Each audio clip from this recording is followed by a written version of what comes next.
Yes, good morning, students. I hope you all have books because I have already mentioned in yesterday diaries that you have to bring your books. Today we will start the chapter. First chapter is a letter to God. Okay, so before we read, let's read some lines about the chapter. Then say faith can move mountains, but what should we put our faith in? This is the question in this story delicately possess. कहते हैं कि कहा जाता है कि हमारा विश्वास जो है माउंटेन्स को भी हिला सकता है, लेकिन प्रॉब्लम ये है कि हमें अपना विश्वास कहाँ पर शो करना चाहिए, कहाँ पर हमें अपना विश्वास रखना चाहिए, कि यही एक क्वेश्चन है इस स्टोरी के अंदर जो आपको रिप्लाई मिलेगा आपको. Lencho is a farmer who writes a letter to God when his crops are ruined, asking for 100 pesos.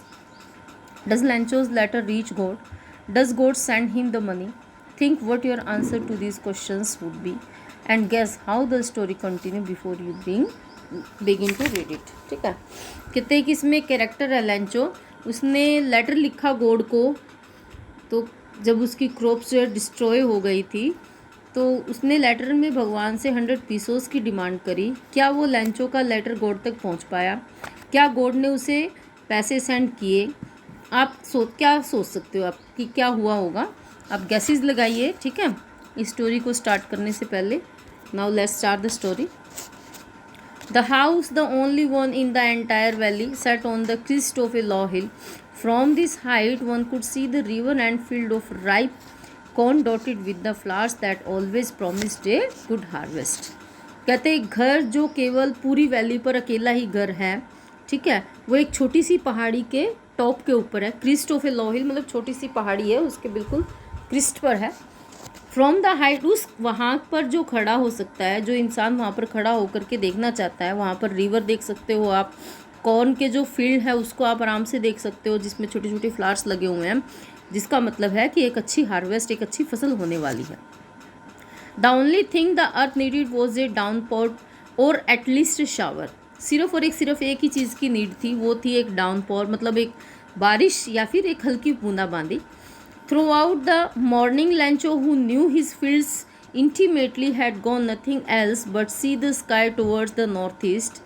कहता है कि पूरे का पूरा मॉर्निंग में लैंचो, जिसको ये पता था, जिसको ये मालूम था कि आसमान से नॉर्थ ईस्ट की तरफ जो देख रहा था, क्योंकि और वो कुछ नहीं कर सकता था, ठीक है ना, वो सिवाय बादलों को निहारने से के और उनसे उम्मीद करने से के अलावा और कुछ नहीं कर सकता था. वो निहार रहा था बादलों को. Now we are really going to get water woman. अब वो वुमन जो है यहाँ पर उसकी वाइफ है जो कि खाना बना रही थी, तो उसके लिए उसको वो आवाज़ लगाता है कि अब हमें सच में कुछ पानी मिलने वाला है. शायद कहीं ना कहीं से होप उसे नज़र आई है, शायद स्काई के अंदर उसे ऐसा लगा है कि पानी वाला बादल आ रहा है. The woman who was preparing supper replied yes God willing.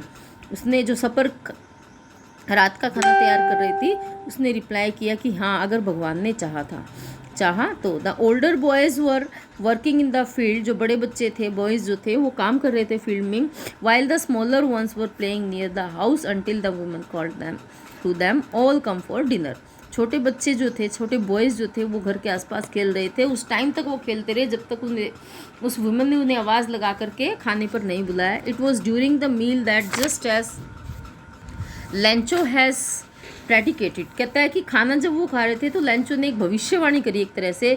Big drops of rain begin to fall, कि बड़ी बड़ी पानी की बूंदें गिरनी शुरू हो गई हैं. In the north east the huge mountains of clouds could be seen approaching. कहते हैं नॉर्थ ईस्ट में बड़े बड़े माउंटेन्स, जो क्लाउड के माउंटेन्स हैं, वो देखे जा सकते हैं. The air was fresh and sweet. हवा जो है बिल्कुल फ्रेश थी, बहुत स्वीट थी. The man went put for no other reason than to have the pleasure of feeling the rain of his body. कहता है कि वो इंसान मतलब लैंचो बाहर आया सिर्फ और सिर्फ क्या करने के लिए? पानी की बूंदों को अपनी बॉडी पर फील करने के लिए. दैट्स इट, उसे बाकी कोई काम नहीं था बाहर.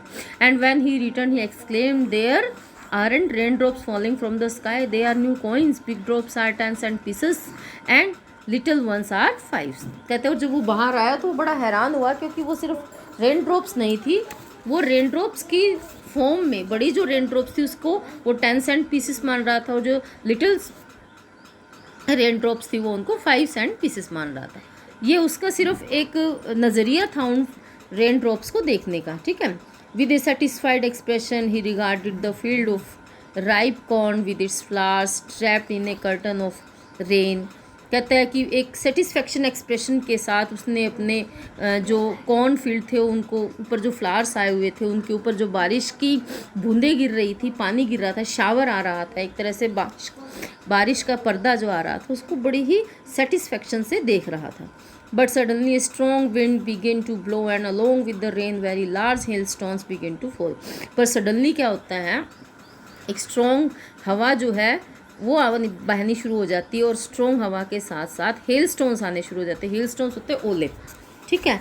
These truly did resemble new silver coins. The boy exposing themselves to the rain ran out to collect the frozen pearls. अब वो जो छोटा बच्चा था उसे नहीं मालूम था कि इन ओलों के, इन हेल स्टोन्स के आने का क्या मतलब है। उसे वो जो है पर्ल नज़र आ रहे थे, उसे वो सिल्वर कॉइन्स नज़र आ रहे थे और वो बच्चा बाहर जाता है भाग करके, दौड़ करके उन फ्रोजन पर्ल्स को कलेक्ट करने के लिए। It is really getting bad now exclaimed the man. अब लैंचो को तो यहाँ पे फील हो गया कि ये जो रेन ड्रॉप्स के साथ साथ हेलस्टोन आया है ये उसके क्रॉप के लिए बहुत ज़्यादा हार्मफुल है, तो उसे फील हो गया। उसने कहा कि ये बिल्कुल भी अच्छा नहीं है। I hope it passes quickly. मैं चाहता हूँ, मुझे उम्मीद है कि ये जल्दी ही निकल जाए, मतलब हेलस्टोन्स और ज़्यादा ना आए। It did not pass quickly for an hour. The hail rained on the house, the garden, the hillside, the cornfield. परंतु ऐसा नहीं हुआ जैसे उसकी इच्छा थी, ऐसा नहीं हुआ। वो बारिश की बूंदें, वो जो हेल स्टोन्स थे वो आते रहे, आधे घंटे तक वो चलते रहे। सब जगह पर जो है ओले गिरे, गार्डन में, हिल साइड में, कॉर्नफील्ड पर, ऑन द होल वैली, पूरी वैली पर, और पूरा का पूरा फील्ड, पूरा का पूरा खेत इतना वाइट हो गया जैसे कि उसे नमक के साथ ढक के रखा हो। Not a leaf remained on the trees. The corn was totally destroyed. The flowers were gone from the plants. एक लीफ भी, एक पत्ता भी पेड़ों पर नहीं रहा। जो कॉर्न थी वो बिल्कुल डिस्ट्रॉय हो गई थी। फ्लावर्स थे बिल्कुल ख़त्म हो चुके थे, प्लांट्स से बिल्कुल निकल चुके थे। Lancho's soul was filled with sadness.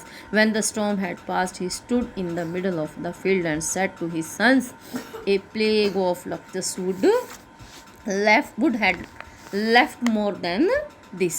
और जब वो सारा हेल स्टोन्स जब वो ख़त्म हो गया, चारों तरफ उदासी उदासी आ गई, छा गई, और लैंचो की आत्मा, उसका मन जो है बहुत उदास हो गया। और अपने खेतों के बीच में खड़े होकर के उसने अपने बच्चों से, अपने बेटों से कहा कि एक ये जो प्लेग बीमारी जो है ये एक तरह से आई है और इसने कुछ भी नहीं छोड़ा। जैसे एक प्लेग आता है ना, एक बीमारी जो आती है वो कुछ नहीं छोड़ती है, इसी तरीके से the hail has left nothing. ये नेक्स्ट पैसेज में ये आया नहीं है, इसमें 2 ही लाइन्स में रीड करूँगी, ठीक है। The hail has left nothing this year we will have no corn. इसी तरीके से प्लेग नाम की बीमारी जब आती है वो कुछ नहीं छोड़ती है, तो जो हेल आया है, हेल स्टोन्स आए, इन्होंने कुछ भी नहीं छोड़ा है। इस साल तो हमारे पास खाने के लिए दाने भी नहीं है। That night was a sorrowful one, all our work for nothing, there is no one who can help us, we will go all hungry this year. कहता है कि ये जो रात थी हमारे लिए बहुत ज़्यादा दुख भरी है, ठीक है, और हमारे पास करने के लिए कुछ नहीं है, हमारी कोई हेल्प नहीं कर सकता, और इस साल तो हम भूखे मरने वाले हैं। ठीक है स्टूडेंट्स, ये आपका रीडिंग हो गया। अभी आगे भी रीडिंग करवाना है, वो नेक्स्ट आपको वीडियो में मिलेगा, ठीक है। ऑरल कॉम्प्रिहेंशंस के 4 क्वेश्चन है, मैं फ़ोटो क्लिक करके सेंड कर देती हूँ, ये आपने फाइंड आउट करने हैं यहाँ से, ठीक है।